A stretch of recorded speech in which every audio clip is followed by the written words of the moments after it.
प्रधानमंत्री नरेंद्र मोदी कनाडा पहुंच गए हैं और आज वो G7 शिखर सम्मेलन में हिस्सा लेने वाले हैं। पीएम मोदी लगातार छठी बार G7 शिखर सम्मेलन में भाग लेने के लिए 16 और 17 जून को सम्मेलन में शामिल हो रहे हैं। G7 शिखर सम्मेलन ऐसे समय में हो रहा है जब ईरान और इजराइल के एक दूसरे पर हमला करने के मद्देनजर एशिया में तनाव बढ़ रहा है और अमेरिकी राष्ट्रपति डोनाल्ड ट्रंप को शुल्क नीतियों के चलते शुरू हुआ व्यापार युद्ध भी अब शामिल हो चुका है। G7 दुनिया की 7 उन्नत अर्थव्यवस्थाओं यानी कि France, America, Britain, Germany, Japan, Italy और कनाडा और साथ ही यूरोपियन संघ का एक अनौपचारिक समूह माना जा रहा है। इसके सदस्य वैश्विक आर्थिक और भू राजनीतिक मुद्दों पर चर्चा करने के लिए हर साल G7 शिखर सम्मेलन में मिलते हैं। विश्व की शीर्ष 5 अर्थव्यवस्थाओं में शामिल भारत को पिछले कुछ सालों से नियमित रूप से G7 शिखर सम्मेलन के संपर्क सत्र में आमंत्रित किया जा रहा है। अमेरिका के राष्ट्रपति डोनाल्ड ट्रंप ने G7 शिखर सम्मेलन को अचानक से ही बीच में छोड़ने का ऐलान कर दिया है और वो इस शिखर सम्मेलन से एक दिन पहले ही चले जाएंगे। ये सब ऐसे समय में हो रहा है जब इजराइल और ईरान के बीच संघर्ष तेज हो गया है। अमेरिका राष्ट्रपति ने घोषणा की है कि तेहरान को तुरंत खाली कर दिया जाए। इसके साथ ही व्हाइट हाउस की प्रेस सचिव ने सोशल मीडिया पोस्ट करते हुए G7 शिखर सम्मेलन में बहुत कुछ हासिल किया है, लेकिन मध्य पूर्व में जो कुछ चल रहा है उस कारण राष्ट्रपति डोनाल्ड ट्रंप आज रात की राष्ट्रीय अध्यक्षता के साथ रात्रि भोज के बाद ये शिखर सम्मेलन को छोड़कर चले जाएंगे। मालूम हो कि विश्व के नेता कई लक्ष्यों के साथ कनाडा में एकत्रित हुए हैं, लेकिन इजराइल और ईरान के बीच चल रहे युद्ध के कारण ये शिखर सम्मेलन बाधित हो गया है। इजराइल और ईरान का ये युद्ध खतरनाक मोड़ और अनियंत्रित तरीके से आगे बढ़ रहा है। इजराइल ने 4 दिन पहले ही ईरान के खिलाफ हवाई बमबारी शुरू कर दी थी और शिखर सम्मेलन में ट्रंप ने चेतावनी दी कि तेहरान को अपने परमाणु यंत्रों पर लगाम लगाने की जरूरत है, इससे पहले ही बहुत देर हो जाए। ट्रंप ने कहा है कि ईरानी नेता बात करना चाहिए, लेकिन उनके पास अपनी परमाणु महत्वाकांक्षाओं पर एक समझौते पर पहुंचने के लिए पहले ही 60 दिन का समय था। यह पूछे जाने पर कि अमेरिका को इस संघर्ष में सैन्य रूप से शामिल होने के लिए क्या करना होगा, इसको लेकर ट्रंप ने कहा कि मैं इस बारे में बात नहीं करना चाहता।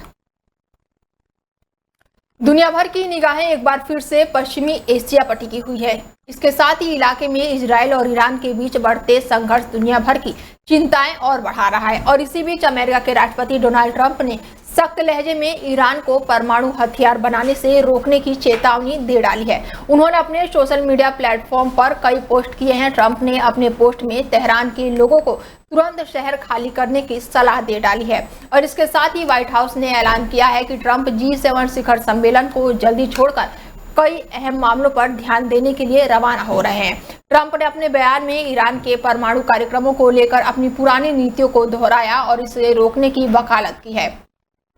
इसके साथ ही इन्होंने एक बार फिर से सवाल खड़ा कर रहा है कि क्या तनाव युद्ध और बढ़ सकता है। ट्रंप ने सोशल मीडिया पर लिखा है कि ईरान को वो डील साइन कर लेनी चाहिए थी जो मैंने उनसे कहा था। इंसानी जिंदगी का नुकसान का अफसोस है। मैं साफ साफ कहता हूं कि ईरान को परमाणु हथियार हासिल नहीं करने देंगे। मैंने बार बार यही कहा है, सबको तुरंत तेहरान खाली कर देना चाहिए। उसके बयान ने न सिर्फ ईरान बल्कि वैश्विक नेताओं में भी अब खलबली मच गई है। ट्रंप का ये बयान उस वक्त आया है जब इजराइल और ईरान के बीच तनाव चरम पर है। ट्रंप ने साफ कर दिया है कि वो ईरान के परमाणु महत्वाकांक्षाओं को किसी भी कीमत पर बर्दाश्त नहीं करेंगे। हालांकि ईरान हमेशा कह रहा है कि वो नागरिक हितों के लिए परमाणु कार्यक्रम चला रहा है, लेकिन अमेरिका और इजराइल को इस बात का संदेह है कि ईरान परमाणु हथियार विकसित करने के लिए कोई भी कदम नहीं उठा रहा है। इस शक के आधार पर अमेरिका ने ईरान के साथ प्लान भी बनाया और इसके साथ ही ईरान पर कई प्रतिबंध भी अब लगा दिए हैं। अहमदाबाद हादसे के बाद से एयर इंडिया की फ्लाइटें लगातार मुश्किलों में दिख रही हैं। ताजा मामला एयर इंडिया के सैन फ्रांसिस्को से मुंबई आ रहे विमान का है और इस विमान के बाएं इंजन में गड़बड़ी की बात सामने आई है और इसके बाद से कोलकाता एयरपोर्ट पर इस विमान को उतारा गया है। विमान लैंड होने के बाद से सभी यात्रियों को वहीं उतार दिया गया। बताया जा रहा है कि विमान के इंजन में खराबी के चलते इससे आगे की यात्रा नहीं हो पाई है। पिछले कुछ दिनों से उड़ान के दौरान लगातार परेशानियों की बात सामने आ रही है। सोमवार को एयर इंडिया के विमान को उड़ान भरने के बाद ही हांगकांग वापस जाना पड़ा और जानकारी के मुताबिक एयर इंडिया की फ्लाइट सैन फ्रांसिस्को से मुंबई पहुंच रही थी और अचानक कुछ दिक्कतें महसूस होने पर सोमवार देर रात करीब 12:45 पर इस फ्लाइट को कोलकाता के नेताजी सुभाष चंद्र बोस एयरपोर्ट पर लैंड कराया गया। लैंडिंग के बाद से पता चला कि विमान के बाएं इंजन में गड़बड़ी है और इसके बाद से मंगलवार सुबह करीब 5:20 पर इस विमान को आगे की यात्रा रद्द कर दी गई और सभी यात्रियों को विमान से उतार दिया गया। एयरक्राफ्ट के कप्तान ने यात्रियों को सूचना देते हुए कहा कि फ्लाइट की सुरक्षा को ध्यान में रखते हुए ये कदम उठाया गया। एयरलाइंस ने इस बयान में कहा है कि उड़ान संख्या AI 315 हांगकांग में सुरक्षित तरीके से उतारी है। वहीं चेन्नई जाने वाले ब्रिटिश एयरवेज का विमान रविवार को तकनीकी खराबी के कारण बीच उड़ान से ही वापस लंदन लौटा दिया गया। कुछ ऐसा ही 16 जून की फ्लाइट के साथ भी हुआ। जर्मनी से हैदराबाद आ रहे इस विमान को बम की धमकी के चलते वापस लौटना पड़ा। कांग्रेस सांसद राहुल गांधी के बहनोई रॉबर्ट वाड्रा की मुश्किलें लगातार बढ़ती ही जा रही हैं। उन्हें ईडी में आज मनी लॉन्ड्रिंग मामले में पूछताछ के लिए बुलाया गया है। मामला ब्रिटेन के रहने वाले हथियार डीलर संजय भंडारी से जुड़ा हुआ है। मामले की जांच prevention of money laundering act के तहत की जा रही है और इससे पहले रॉबर्ट वाड्रा को 10 जून को पूछताछ के लिए बुलाया गया था, लेकिन उन्होंने तब यह कहते हुए पेशी से इनकार कर दिया था कि उन्हें 9 जून को फ्लू जैसे लक्षण थे और उन्होंने कोविड टेस्ट कराया है। उनके वकील ने उस समय कहा था कि वाड्रा समन से बचने की कोशिश नहीं कर रहे हैं। वो देश से बाहर जाने से पहले ये बात में कभी भी ईडी के सामने पेश होने के लिए वो तैयार है। वाड्रा से ईडी ने अप्रैल में 3 दिन लगातार पूछताछ की थी और ये पूछताछ हरियाणा में 2008 की एक जमीन डील के कथित गड़बड़ी से जुड़ा हुआ और अन्य मनी लॉन्ड्रिंग मामलों से भी जुड़ा हुआ था। रॉबर्ट वाड्रा ईडी की जांच के तहत कुल 3 मनी लॉन्ड्रिंग मामलों में फंसे हुए हैं। संजय भंडारी एक हथियार डीलर है जो कि 2016 में दिल्ली में इनकम टैक्स विभाग की छापेमारी के बाद लंदन भाग गया था और हाल ही में एक ब्रिटिश अदालत ने भारत सरकार की उस अर्जी को खारिज कर दिया जिसमें भंडारी के प्रत्यर्पण से जुड़े मामलों को ब्रिटेन की सुप्रीम कोर्ट में ले जाने की अनुमति मांगी गई थी और इसके बाद से भंडारी को भारत आने की संभावनाएं लगभग खत्म हो गई। ईडी ने 2023 में इस मामले में चार्जशीट दाखिल की थी और इसमें आरोप लगाया गया कि भंडारी ने 2009 में लंदन में एक मकान खरीदा और उसे रॉबर्ट वाड्रा के निर्देश अनुसार रिनोवेट कराया गया था। इसके साथ ही एजेंसी का दावा है कि इसके साथ इसमें पैसे वाड्रा के लगे हैं। रॉबर्ट वाड्रा ने इन आरोपों को फिलहाल सिरे से खारिज करते हुए कहा कि उनकी लंदन में कोई भी प्रॉपर्टी नहीं है।